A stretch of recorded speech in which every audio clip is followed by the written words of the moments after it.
Did you know that one mother's heartbreaking decision changed American history forever?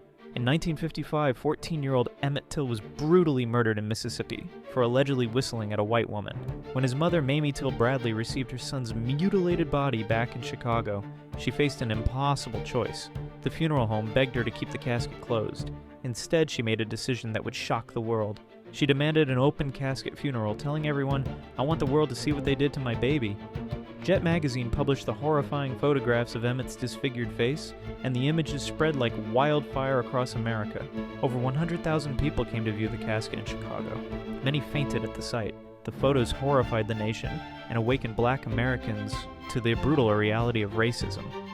Rosa Parks later said seeing those images gave her the courage to refuse giving up her bus seat.